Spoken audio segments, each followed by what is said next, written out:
Bismillahirrahmanirrahim. Assalamu alaikum. I am Atik Ali Gauhar in front of you. Welcome to our chemistry class. आज हम discuss करेंगे हमारा chapter number 4 जो है जो एटमॉस्फेयर है उसका नेक्स्ट टॉपिक डिस्कस करना है कि हमारे पास नेक्स्ट टॉपिक है एयर पॉल्यूटेंट्स क्या होते हैं हमारे पास, ठीक है, और एयर पॉल्यूटेंट्स के कितने टाइप्स हैं हमारे पास, कहां-कहां से हमें ये एयर पॉल्यूटेंट्स मिलते हैं, क्या इनका इफेक्ट होता है एनवायरनमेंट के ऊपर। मतलब है कि इस वीडियो में हमने कंप्लीटली एयर पॉल्यूशन के बारे में डिस्कस करना। आपको पता है पॉल्यूशन क्या होता है हमारे पास, भाई जो अगर कोई हमारे पास हमारे एनवायरनमेंट के अंदर कोई चीज जो खराब कर रहे हैं उसको बोलते हैं पॉल्यूशन। अब एयर पॉल्यूशन क्या होता है हमारे पास, वो हमारे पास चीजें जो कि एयर को खराब कर रही है हमारे उसको बोलते हैं एयर पॉल्यूशन।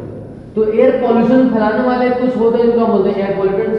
तो हमारे पास एयर में मौजूद वो पार्टिकल्स, वो चीजें, वो सब्सटेंस जो क्या करते हैं हमारे पास एयर को खराब करती है, damage the environment of air. Environment of air जो हमारे पास है एयर को खराब कर रही है, हमारे एटमॉस्फेयर की एयर को क्या कर रही है, खराब कर रही है, या एयर के अंदर मौजूद सब्सटेंसेस जो हमारे एनवायरनमेंट को खराब कर रहे हैं उनको हम क्या बोलते हैं, एयर पॉल्यूटेंट्स। अब दो टाइप्स होते हैं हमारे पास एयर पॉल्यूटेंट्स के, एक होता है प्राइमरी एयर पॉल्यूटेंट्स, एक होता है secondary air pollutants. Primary air pollutants क्या होता है भाई? प्राइमरी एयर पॉल्यूटेंट्स बेसिकली हमारे पास जब मैं फॉसिल फ्यूल्स को कंबशन करता हूं, उनकी जलाता हूं उनको मैं, फॉसिल फ्यूल्स क्या होता है हमारे पास, कोई भी फ्यूल हो, लकड़ी क्या है मेरे पास, फॉसिल फ्यूल है, इस तरीके से गोबर क्या है मेरे पास, फॉसिल फ्यूल है, इस तरीके से मेरे पास पेट्रोल क्या है, फॉसिल फ्यूल है, डीजल क्या है, फॉसिल फ्यूल है, सब क्या है मेरे पास फ्यूल्स है जो जलते हैं। क्या करते हैं हम काम फिर यूज करते हैं डिफरेंट प्रोसेस के लिए।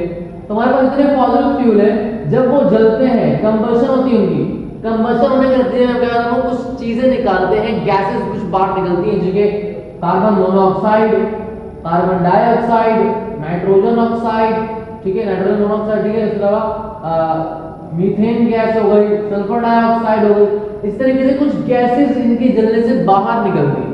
वो गैसेस क्या होती है हमारे लिए नुकसानदेह होती है, इनको हम क्या बोलते हैं, प्राइमरी एयर पॉल्यूटेंट्स को हम उनका नाम है प्राइमरी एयर पॉल्यूटेंट्स होते हैं। नेक्स्ट हमारे पास होता है वो है secondary air pollutants. Basically secondary air pollutants होता है हमारे पास। अब क्या होता है हमारे पास, ये जो प्राइमरी एयर पॉल्यूटेंट्स है वो रिएक्शंस करते हैं। अब रिएक्शन करने के नतीजे में हमारे पास क्या होता है, अलग अलग और एयर पॉल्यूटेंट्स बनते हैं जिनको हम क्या बोलते हैं, सेकेंडरी।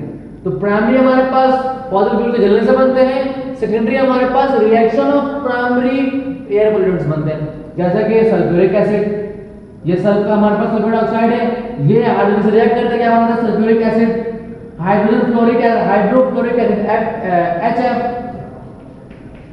ठीक है, सल्फ्यूरिक एसिड H2SO4, ठीक है, नाइट्रिक एसिड HNO3, ये सब क्या हमारे पास एसिड्स बनते हैं जो हमारे पास हमारे एनवायरनमेंट के लिए नुकसानदेह होते हैं चंद जगह पर, ठीक है, इनको हम क्या बोलते हैं, सेकेंडरी एयर पॉल्यूटेंट्स कहते हैं। अब हमारे पास जो एयर पॉल्यूटेंट्स है ये आते कहां से, हमने अभी डिस्कस करा है फॉसिल फ्यूल। इसके अलावा और क्या क्या चीजें हमारे पास होती हैं, सोर्सेज हमें डिस्कस करनी है, और क्या क्या इफेक्ट, मतलब क्या क्या असर करते हैं हमारे पास हमारे एनवायरनमेंट के ऊपर, उसका हमें डिस्कस करना है। ऑक्साइड्स ऑफ कार्बन, देखो कार्बन के ऑक्साइड जो है, कार्बन डाइऑक्साइड हो गया, कार्बन मोनोऑक्साइड हो गया, ये क्या करते हैं हमारे पास, ये बेसिकली आते हैं वोल्केनिक एरप्शन से। वोल्केनिक एरप्शन क्या होता है हमारे पास, ये आपको पता है वोल्केनो क्या होता है, वो पहाड़ जब वो हमारे पास जो होता है जिसके अंदर क्या होता है, लावा मौजूद होता है, उसको हम बोलते हैं वोल्केनो। अब जब हमारे पास लावा उबलता है इसको बोलते हैं वोल्केनिक एरप्शन। जब ये लावा उबलता है तो वहां से हमारे पास बहुत सारी गैसेस निकलती हैं, उन गैसेस में हमारे पास कार्बन डाइऑक्साइड, कार्बन मोनोऑक्साइड मिलते हैं, ऑक्साइड जब कार्बन क्या होता है हमारे पास बाहर निकलते हैं। पहली सोर्स से कि भाई कहां से निकलते हैं, वोल्केनिक एरप्शन। दूसरी बात हमारे पास क्या है, हम फ्यूल जलाते हैं, मंचे के फ्यूल को हम जलाते हैं तो क्या निकलता है हमारे पास, कंबशन करने में कार्बन के ऑक्साइड्स निकलते हैं। तीसरा हमारे पास है फॉरेस्ट फायर। फॉरेस्ट फायर के हमारे पास फॉरेस्ट में क्या होता है भाई, पेड़ होते हैं, जंगल में दरख्त होते सारे, तो जब टेंपरेचर बढ़ जाता है तो क्या होता है, ऑटोमेटिकली आग लगती है। जब वो आग लगती है हमारे पास क्या होता है, पत्तों को आग लग रही है, लकड़ी को आग लग रही है, जितने हमारे पास पूरे फॉरेस्ट वाले आग लगी, तो वहां से हमारे पास धुआं निकलता है, उस धुएं की फॉर्म में हमारे पास कार्बन के ऑक्साइड्स होते। अच्छा, ये असर क्या करते हैं बेसिकली, ये असर हमारे पास असर कैसे करते हैं कि ग्रीन हाउस इफेक्ट प्रोड्यूस करते हैं।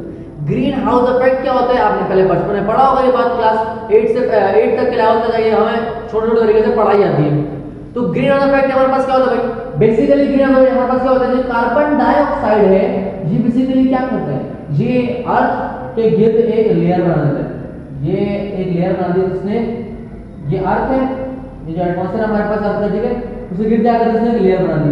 अब ये लेयर क्या करता है हमारे पास, हमारे अर्थ की गिरती एटमॉस्फेयर की गिरती है। अब ये लेयर क्या करती है हमारे पास, लेयर क्या करती है, जो रेज आ रही है मेरे पास, सनशाइन की जो रेज आ रही है मेरे पास, वो आती है, इससे पास होकर जमीन में चली जाती है।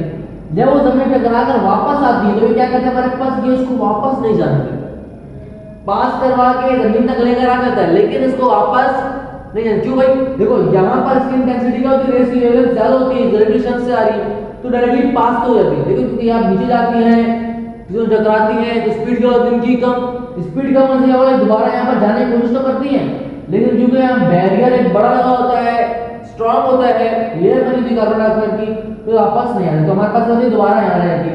इसके यहाँ से क्या होता है हमारे पास, इनके यहाँ होते हैं हमारे पास, हमारा एनवायरनमेंट के अंदर कार्बन डाइऑक्साइड गैस की मिकदार क्या होती है, बढ़ जाती है। जब ये मिकदार गैस की बढ़ती है तो क्या होता है हमारे पास भाई, तो हमारे पास हमारा जो एयर है वो पॉल्यूट हो जाता है। उसके अलावा हमारे हम सांस जब लेते हैं तो कार्बन डाइऑक्साइड गैस ज्यादा हमारे पास जाती है, हमारे लंग्स के अफेक्ट करती है, ठीक है, हमारे जितने रेस्पिरेटरी जो जितने ऑर्गन्स सबको अफेक्ट करती है। और उसके अलावा हमारे अर्थ का टेम्परेचर क्या करती है, बढ़ाती है। जो हमारे पास नॉर्मली आज हमारे पास बहुत गर्मी हो रही है, बहुत टेम्परेचर बढ़ता है, क्यों, क्योंकि ये हमारे पास ये जो ग्रीन हाउस इफेक्ट की जो गैसेस बन रही है बहुत ज्यादा बन रही है हमारे पास, ठीक है, ये जो हमारे पास निकलती है वो। अच्छा, उसके अलावा कार्बन मोनोऑक्साइड जो भी हमारे पास निकलती है वो भी क्या करती है हमारे पास, सेम एज ही काम करती है, क्या करती है, हमारे एनवायरनमेंट को पॉल्यूट करती है। कार्बन डाइऑक्साइड से ज्यादा खतरनाक होती है कार्बन मोनोऑक्साइड। एक और हमें पढ़ना है सोर्स ऑफ ऑक्साइड, देखो सल्फर, सल्फर के ऑक्साइड्स कैसे बनते हैं, बेसिकली सल्फर के ऑक्साइड बनते हैं सिर्फ और सिर्फ किससे, फॉसिल फ्यूल से। वो फॉसिल फ्यूल जिनके अंदर क्या सल्फर होता है, जब मैं उनको जलाता हूं, देखो अगर मैं लकड़ी की बात करूं, लकड़ी खाना मुझे दरख्त से, अब जमीन से सल्फर लिया दरख्त ने तो क्या है, लकड़ी का सल्फर तो मौजूद है, जब जलाऊंगा तो सल्फर के क्या बनेंगे, ऑक्साइड्स बनेंगे, और क्या होगा हमारे पास, ऑक्साइड्स हमारे एनवायरनमेंट में आ जाएंगे। और उन्होंने क्या इफेक्ट करेंगे भाई, सफोकेशन। सल्फर से हमारे पास होता है हमारे रेस्पिरेटरी डिसऑर्डर्स होते हैं, हमें सांस लेने में तकलीफ होती है। सफोकेशन मतलब बहुत घुटन होती है, ऐसे काफी सारे आप लोगों ने देखे होंगे मरीज क्या होते हैं, उनको सांस लेने में तकलीफ होती है, कभी कभी ऐसे भी होता है कि उनको सांस बंद होने वाला है, बहुत ज्यादा प्रॉब्लम होती है, सफोकेशन उनको क्या होती है, स्टार्ट हो जाती है। खास तौर पर वो उनको एस्थमा होता है, और एस्थमा किस वजह से होता है, इन्हीं की वजह से होता है, सल्फर ऑक्साइड्स ऑफ सल्फर की वजह से भी हमें क्या होता है, एस्थमा होता। उसके अलावा हमारे पास क्या होता है, जो सल्फ्यूरिक एसिड होता है, देखो ये सल्फर से क्या ऑक्साइड निकल रहे हैं, जब ये ऑक्साइड्स वाटर से मिलते हैं, जो हमारे पास रेन आती है, बारिश होती है, देखो हवा में क्या होता है, सल्फर के ऑक्साइड्स होते हैं, ठीक है, जब रेन होती है, बारिश होती है, क्या आता है, पानी आता है, वो पानी और जो ऑक्साइड्स हमारे पास सल्फर को मिलते हैं, क्या बनाते हैं, सल्फ्यूरिक एसिड, ठीक है। हमारे पास जो रेन बनता है उसमें क्या होता है, एसिडिक रेन बनती है हमारे पास, हम आगे टॉपिक पढ़ेंगे डीपली, ठीक है। ये क्या करते हैं बेसिकली, हमारे जो बिल्डिंग हो गई, हमारे पास जो बड़ी बड़ी जगह है वो इस तरीके से बड़े बड़े म्यूजियम, हमारे पास सिंपली बात करो तो बिल्डिंग्स कंक्रीट को क्या करती हैं, ये मार्बल्स को क्या करती है, डैमेज करती है। इससे क्या होता है, उनकी जो एज होती है वो कम हो जाती है। अगर एक बिल्डिंग में 100 साल गुजारने थे, ठीक है, जब इसके ऊपर ये सल्फ्यूरिक एसिड बार बार आकर लगेगा तो क्या उसकी उम्र कम हो जाएगी, वो बिल्डिंग जो 100 साल बाद खराब हो रही थी वो क्या हो जाएगी, 60 साल में क्या हो जाएगी, खराब हो जाएगी। क्लियर हो रही बात, तो क्या कहता है हमारे पास, बिल्डिंग्स होम्स को डैमेज करता है। अगली बार हमने डिस्कस करना है वो है incineration of waste material. Incineration of waste material का मतलब क्या होता है, बेसिकली मतलब हमने यहाँ पे लिखा हुआ है, हम क्या करें, जब सॉलिड वेस्ट को, वो वेस्ट जो तो सॉलिड होता है, जो हमारे पास कोई से इंडस्ट्री से हासिल होता है, जब कोई हमारे पास कचरा बनता है हमारे पास, ठीक है, सॉलिड कचरे को जब हम हीट करते हैं टेम्परेचर के अंदर, कितना टेम्परेचर भाई, 650 डिग्री सेंटीग्रेड से 1100 डिग्री सेंटीग्रेड तक क्या करते हैं, हमें कुछ हीट करते हैं। अच्छा, इस हीट करने का फायदा क्या होता है, फायदा तो ये होता है कि भाई सॉलिड प्रेशर अगर ज्यादा होगा तो उसकी मिकदार कम हो जाती है, लेकिन इसका नुकसान भी बहुत होता है। क्या नुकसान होता है भाई, अब मैंने एक सॉलिड को हीट करा, वेस्ट को हीट करा, तो वहां से बहुत सारी गैसेस निकलती हैं, इस तरीके से सल्फर के ऑक्साइड्स निकलते हैं, कार्बन के ऑक्साइड्स निकलते हैं, नाइट्रोजन के ऑक्साइड्स निकलते हैं, ठीक है, ये सब क्या निकलती है, गैसेस निकलती हैं। और ये गैसेस क्या करती हैं, ये गैसेस एनवायरनमेंट में जाती हैं, वहां पे सफोकेशन, जैसे सल्फर डाइऑक्साइड क्या करते हैं, सफोकेशन प्रोड्यूस करते हैं, और कार्बन डाइऑक्साइड करते हैं, हमारे पास ग्रीन हाउस इफेक्ट प्रोड्यूस करते हैं, हमारे क्या होता है, ये हमारे एनवायरनमेंट को पॉल्यूट करती है। तो हमें क्या करना चाहिए भाई, इंसिनरेशन ऑफ वेस्ट मटेरियल करना है, रोक देना चाहिए, जलाना नहीं चाहिए इनको, ठीक है, कोई और प्रोसेस उनको साफ कर देना चाहिए, ठीक है, बात क्लियर हुई। तो इंसिनरेशन वेस्ट में हमारे पास बेसिकली सॉलिड वेस्ट को जब जलाते हैं 650 डिग्री सेंटीग्रेड से 1100 डिग्री सेंटीग्रेड तक, तो हमारे पास क्या होता है, वो वेस्ट तो कम हो जाता है, लेकिन उससे बहुत सारी गैसेस बाहर निकलती है जो हमारे एनवायरनमेंट को पॉल्यूट करती। अच्छा, हमने क्या करना है भाई, हमारा काम क्या है भाई, हम क्या करें, स्टेप्स लेंगे ताकि हमारे पास जो एयर पोल्यूशन हो जाए कम हो जाए। ठीक है, तो हमने अगला टॉपिक हमारे पास है कि हम गवर्नमेंट को क्या क्या सजेशंस दे सकते हैं कि वो क्या क्या काम करे तो एयर पोल्यूशन कम हो जाए। सबसे पहला काम क्या होता है गवर्नमेंट की तरफ से, सबसे पहला काम ये कि हमारे पास पीपल को क्या करें, अवेयर करें। जो लोग ये काम कर रहे हैं, इंसिनरेशन कर रहे हैं, अब क्या होगा, आपने काफी सारे लोग देखे होंगे दिल्ली के अंदर क्या था, कचरा था, उन्होंने क्या करा, कचरा की जगह झाड़ू लगा के जमा करा और हमारी जगह आग लगा दी। अब क्या होगा, मतलब इंसिनरेशन, वो उनके मुताबिक कचरा तो जल के खाक हो गया, थोड़ा हो गया, इतना सारा कचरा था काम कम हो गया, लेकिन इससे क्या हुआ, इससे बहुत सारी गैसेस प्रोड्यूस हुई, सफोकेशन प्रोड्यूस होगी हमारे पास, ग्रीन हाउस इफेक्ट प्रोड्यूस होगा, गर्मी बढ़ेगी और क्या होगा, दिगर लॉन्ग लास्टिंग इफेक्ट्स प्रोड्यूस होंगे। तो पहले क्या करें भाई, अवेयरनेस दें हमको, जिस तरीके से हम आपको अवेयरनेस दे रहे हैं कि भाई इससे ये प्रॉब्लम्स होती हैं। ठीक है, उसके अलावा अवेयरनेस देंगे भाई जो व्हीकल्स आप यूज कर रहे हैं उनमें हमारे पास निकलती है, तो आप कम से कम वो चीज यूज करें जो क्या हो, गैसेस प्रोड्यूस करें, कौन सी टॉक्सिक गैसेस प्रोड्यूस करें। उसके अलावा क्या काम करें, उसके अलावा ट्रीज लगाएं। भाई ट्रीज लगाने से क्या फायदा होता है, बेसिकली ट्रीज हमारे पास वो होते हैं जो क्या करते हैं, कार्बन डाइऑक्साइड गैस को ले लेते हैं। आपने पढ़ा होगा, क्लास 8 तक पढ़ा होगा आपने, फोटोसिंथेसिस क्या होता है इसके अंदर, जो प्लांट्स होते हैं वो कार्बन डाइऑक्साइड गैस को लेते हैं और अपना खाना बनाते हैं। हमारे एनवायरनमेंट में क्या मौजूद है, ज्यादा कार्बन डाइऑक्साइड गैस मौजूद है, जितने ट्रीज लगाऊंगा उतने कार्बन डाइऑक्साइड गैस क्या होगी हमारे पास, ट्री के पास चली जाएगी। जब जाएगी हमारे पास हवा, एनवायरनमेंट क्या होगा, हमारा क्लीन हो जाएगा। ठीक है, उसके अलावा क्या करना है हमारे पास, उसके अलावा हम कन्वर्टर्स यूज कर सकते हैं।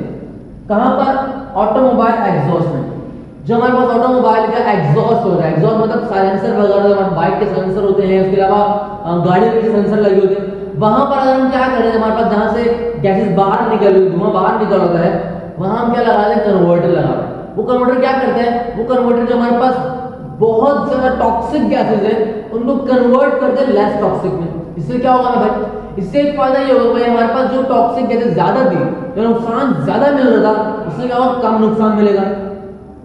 इस तरीके से अगर मेरे पास कार्बन मोनोऑक्साइड, अगर मैंने बताया क्या है ज्यादा नुकसान है, तो हम क्या कन्वर्टर लगा के इसको कार्बन डाइऑक्साइड में कन्वर्ट करा दें, तो इससे क्या होगा, हमारे पास ये कम नुकसान है, तो सही नुकसान है, लेकिन क्या है कम, तो उससे क्या होगा, हमारे पास जो क्वालिटी है एयर की थोड़ी सी फ्रेश रहेगी, अच्छी रहेगी। नेक्स्ट जो हमारे पास रहेगा भाई, आप ये भी कर सकते हैं, आपको पता है कि सल्फर के ऑक्साइड्स कहां से बनते हैं, वो फॉसिल फ्यूल्स जिसमें सल्फर होता है, तो आप क्या करें, वो फॉसिल फ्यूल यूज करें तो सल्फर हो ही ना, क्योंकि सल्फर डाइऑक्साइड क्या हमारे नुकसान दे ना, क्या करते हैं वो हमें सफोकेशन कराते हैं, एस्थमा कराते हैं, हमारी बिल्डिंग्स और हमारे घर क्या करते हैं, उनको डैमेज करते हैं, हमारी स्किन को भी डैमेज करते हैं। अगर एसिड रेन हमारी स्किन के ऊपर लग जाए, खासतौर पर सल्फ्यूरिक एसिड वाले, आपको पता है, आपने पढ़ा हो भाई, अगर तेजाब आपके स्किन में लग गया तो आपकी स्किन जल जाती है। तो सेम ये जो हमारे पास बारिश होती है, जो एसिड रेन बनती है हमारे पास सल्फ्यूरिक एसिड की, वो भी तेजाबी बारिश होती है, जब वो हमारे स्किन के ऊपर लगेगी, हमारे नहीं तो प्लांट्स की स्किन के ऊपर लगेगी, जो एनिमल्स उनकी स्किन के ऊपर लगेगी, तो क्या होगा, जो क्रॉप्स जब हम खाते हैं उनके ऊपर लगेगी, तो क्या होगा, उनको डैमेज करेगी। अब क्या हम इनडायरेक्टली उनको इंजेस्ट करेंगे, लेंगे, तो हम भी क्या हो जाएंगे, बीमार हो जाएंगे। तो सल्फर क्या है, बेसिक टॉक्सिक चीज है हमारे लिए, तो हम क्या करें भाई, वो चीजें यूज करें जिसमें क्या सल्फर ना हो, ये करें हम फॉसिल फ्यूल में सल्फर पहले निकाल लें, फिर उन फॉसिल फ्यूल को हम यूज करें। क्लियर हो गई बात। तो ये हमारे पास आज का टॉपिक, इसमें डिस्कस करा हमने कि एयर पोल्यूटेंट्स क्या होते हैं हमारे पास, और हम किस तरीके से एयर पोल्यूशन को हम कम कर सकते हैं, किस तरीके से हम कंट्रोल कर सकते हैं।